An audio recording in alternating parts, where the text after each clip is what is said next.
أعوذ بالله من الشيطان الرجيم.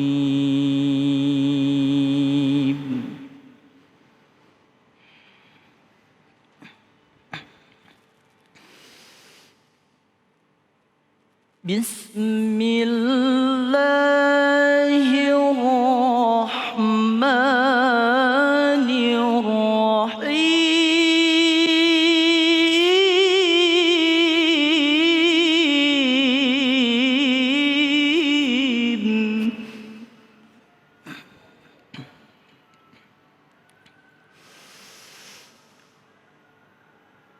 ومن آياته أن خلق لكم من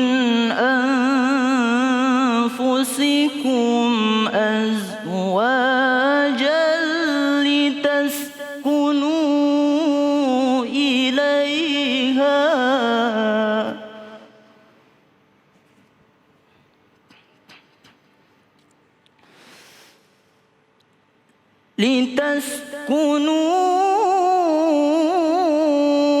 إليها وجعل بينكم مودة ورحمة.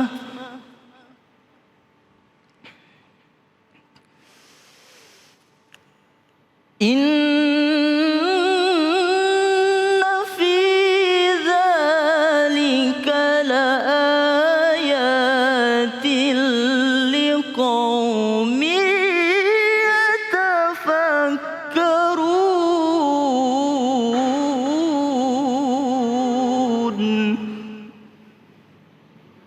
إن في ذلك لآيات لقوم يتفكرون.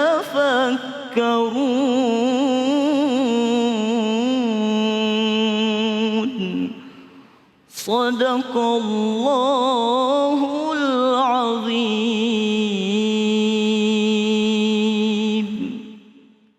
Bismillahirrahmanirrahim. Allahumma salli ala Sayyidina Muhammad wa ala Sayyidina Muhammad. Assalamualaikum warahmatullahi wabarakatuh. Masya Allah, Alhamdulillah Alamin. Kembali lagi saya Ali Zainal menemani pemirsa di rumah di dalam Cahaya Hati Indonesia.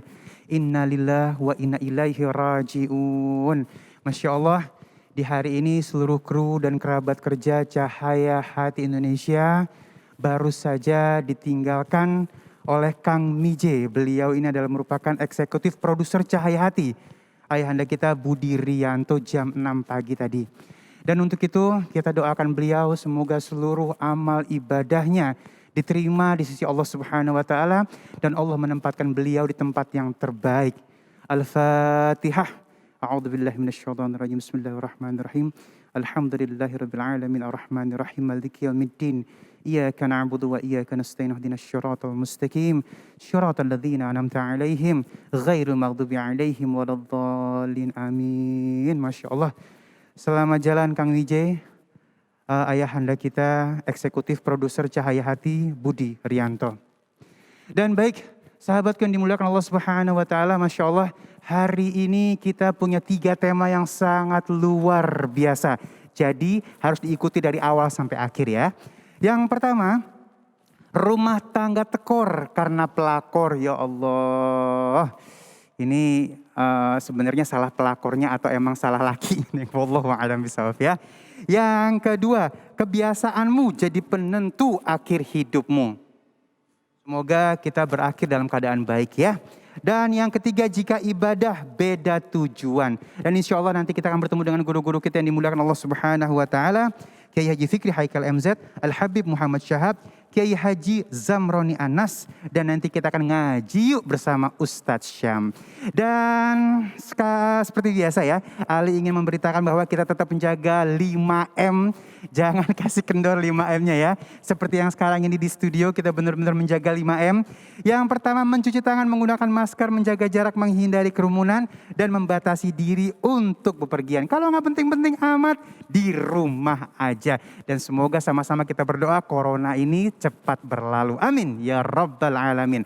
Dan baik, kita akan masuk ke dalam tema kita yang pertama, rumah tangga tekor karena pelakor, bersama guru kita yang dimuliakan Allah Subhanahu wa taala, Kiai Haji Fikri Haikal MZ. Allahumma shalli ala sayyidina Muhammad. Assalamualaikum warahmatullahi wabarakatuh. Waalaikumsalam warahmatullahi wabarakatuh. Alhamdulillahi rabbil alamin. Wabihi nasta'in wa ala umurid dunia waddin. Wassalatu wassalamu ala asrafil anbiya'i wal mursalin. Sayyidina wa maulana Muhammadin wa ala alihi wa sahbihi ajma'in, amma ba'du. Yang mulia para ulama, para kiai, para habaib, para asatiz dan asatizah, ibu bapak, saudara-saudara para pemirsa yang saya cintai. Rumah tangga yang dibangun oleh seorang muslim dan muslimah, tujuannya tentu tidak lain dan tidak bukan menggapai dan mencapai keridhaan dari Allah Subhanahu wa taala. Itulah motivasi, itulah niat rumah tangga yang dibangun oleh muslim dan muslimah, menggapai dan mencapai keridhaan Allah. Karenanya kemudian banyak di antara kita yang mencari pasangan sekuat tenaga. Kenapa? Kita menyandarkan kebahagiaan kepada pasangan kita kelak. Berupaya begitu gigih mencari kebahagiaan, mencari pasangan, karena kita menyangka kebahagiaan ada pada pasangan kita. Dalam mencari pasangan seperti biasa, namanya orang lagi honey, namanya orang lagi PDKT, selalu menyanyikan dan menjanjikan kenikmatan. Sehari tidak ketemu terasa seminggu, seminggu tidak berjumpa terasa sebulan, sebulan nggak ngeliat mungkin bisa jadi pingsan. Waktu perkenalan, anak milenial bilang ketika pacaran. Tapi begitu masuk mahligai rumah tangga, membangun rumah tangga, jadi suami istri, rumah tangganya cuma bertahan seumur jagung. Jangankan tahunan, 1, 2, 3 bulan sudah bercerai. Kenapa? Motivasi niatnya tidak mencari dan menggapai keridhaan dari Allah Subhanahu wa taala. Sebabnya bisa jadi seperti yang lagi rame sekarang ini, pelakor membuat rumah tangga tekor. Sebab bisa saja, tapi karena niat awalnya salah, salah melangkah di kemudian hari.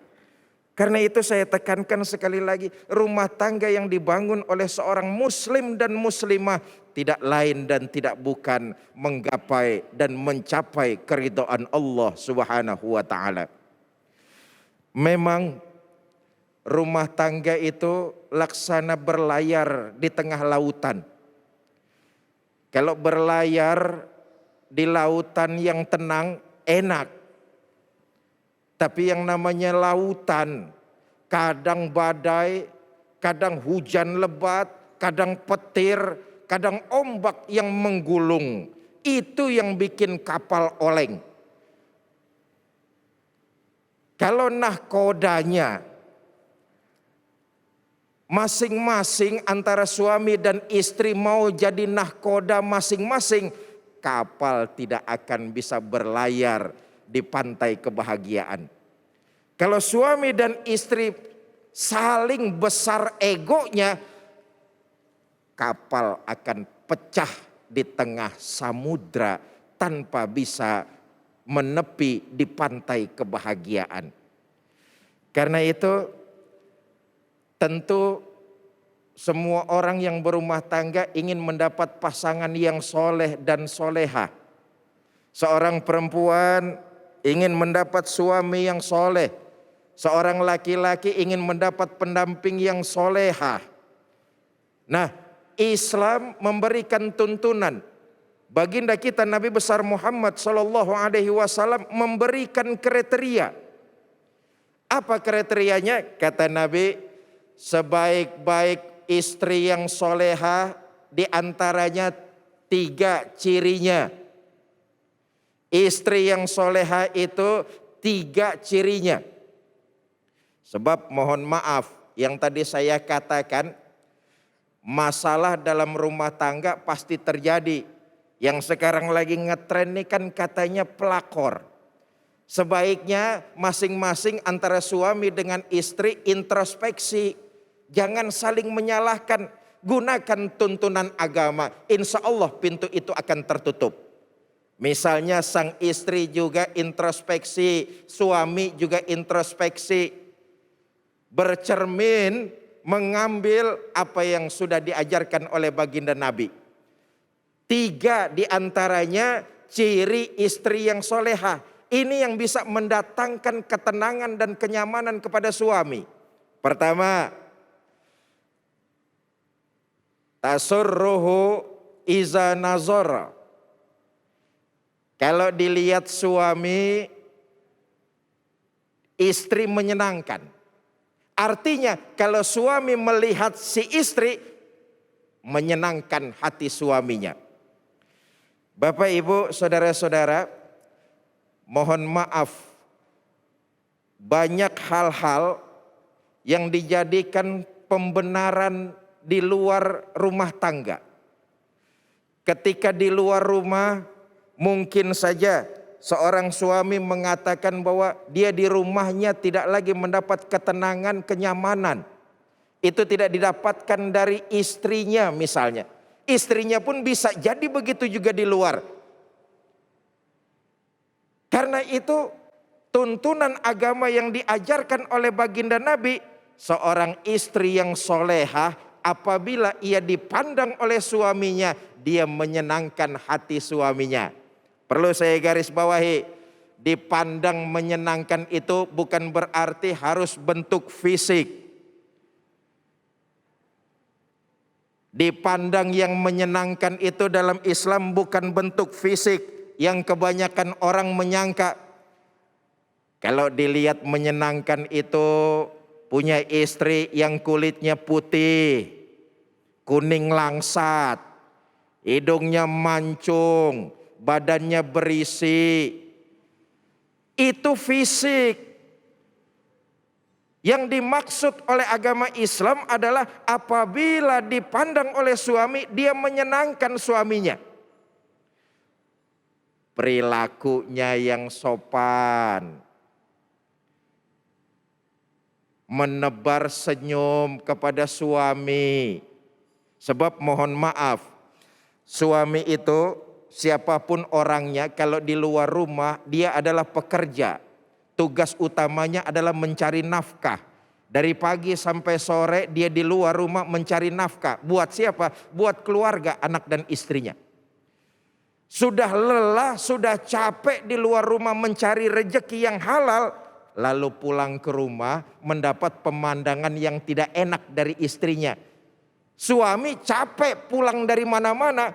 Di rumah istrinya dilihat tidak menyenangkan hati. Pulang dari mana-mana capek, sampai rumah istri manyun aja.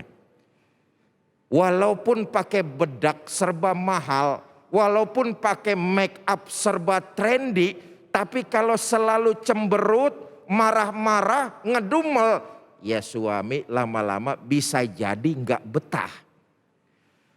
Karena itu kata baginda Nabi, kalau dipandang oleh suami, dia menyenangkan, menenangkan, menentramkan hati suaminya.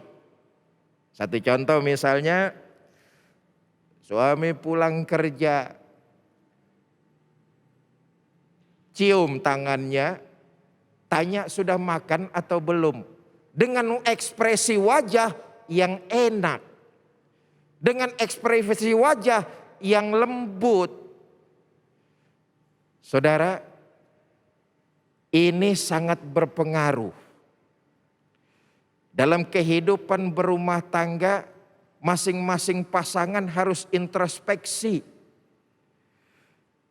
Sebab kalau suami tidak menemukan itu di dalam rumah tangganya, boleh jadi akhirnya dalam kehidupan di rumahnya suami nggak betah. Kenapa?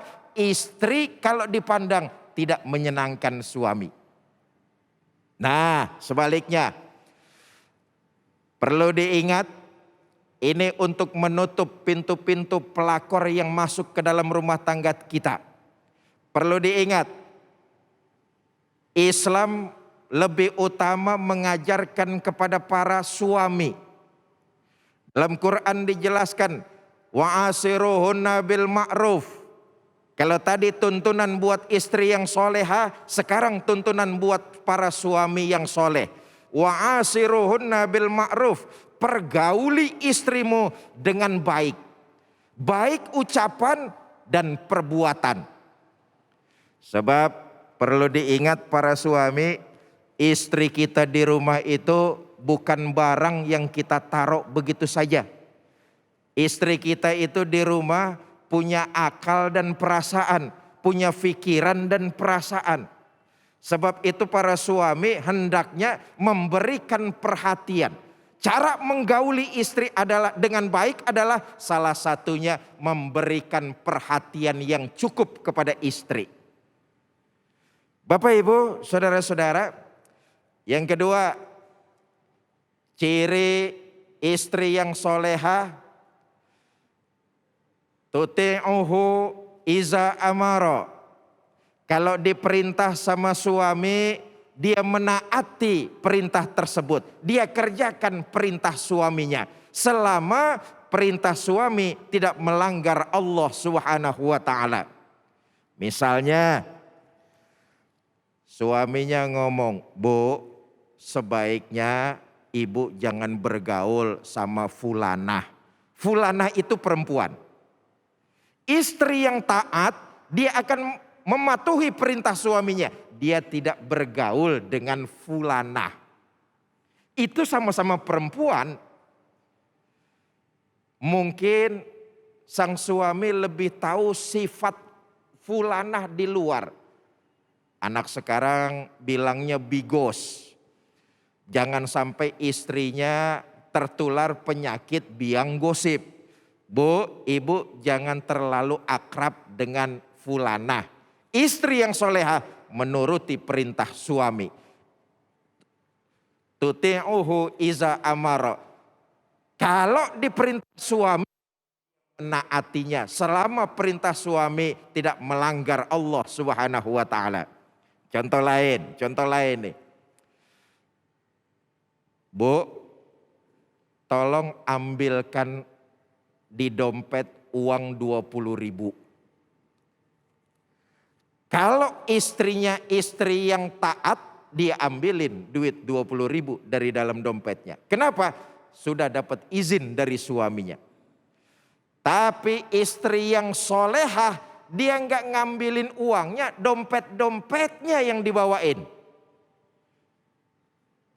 Sambil berkata, Bang, abang kan nyuruh saya ngambil uang 20.000 di dompet abang. Sebaiknya dompetnya saja saya bawain, abang ambil sendiri. Itu istri soleha. Beda kalau istri nyelonconng. Suami pergi mandi, dompetnya acak-acakan itu kalau istri nyelonconng itu. Nah yang ketiga, dia pandai menjaga diri dan menjaga harta suami.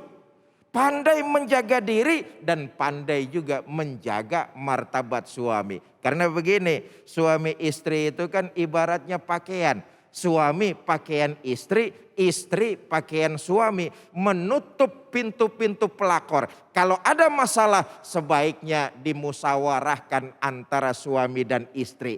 Jangan ngundang pihak infotainment. Kenapa? Kalau sudah ngundang pihak ketiga, urusannya jadi besar, urusannya jadi semua orang tahu.